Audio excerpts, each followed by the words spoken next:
But first, let's talk to journalist Lucy Taylor, who's in Moscow for us. Lucy, there were high hopes that these sides would come out of this with some sort of agreement when we were talking to you yesterday. The question is, does this mean that the talks are being seen as a failure? Well, it's certainly not the outcome that the most optimistic here in Moscow had hoped for. This was billed as the first meeting between these two rival leaders in almost a year. Russia had said in advance it hoped that both sides would sign that ceasefire agreement. But in the end, even after 8 hours of talks, the two men never did meet face to face. They spoke separately to Turkish and Russian officials and diplomats.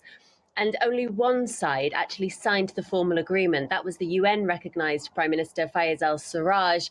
The other side, General Khalifa Haftar, said that he needed more time to consider the agreement. But we now know that he has left Moscow without signing. That said, though, everybody in Russia knew that this was only ever going to be the very beginning of any process. It's not over yet. The Russian Foreign Ministry has said that it will work with both sides to continue to push for a ceasefire agreement. This was going to be the first step in a long process, as you said. But so where does this leave Russia? Well, the Russian foreign minister has spoken this morning, Sergei Lavrov. He's actually in Sri Lanka now. But he said that he will continue to urge both sides to push for an agreement. He said he urged both sides to work towards a resolution rather than trying to resolve things violently. And he said that Russia continues to want to be part of that process.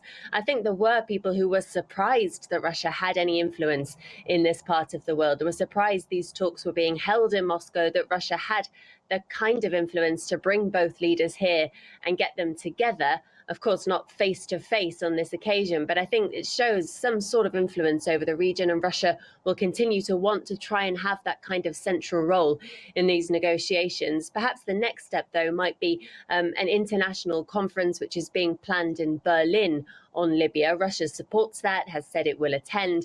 Other players as well, Turkey, Italy, have said their leaders will attend that conference if it goes ahead. But of course, it needs these two Libyan leaders to be involved as well. And at the moment, we'll have to wait and see whether they will attend and continue the next step of what could be a step towards peace.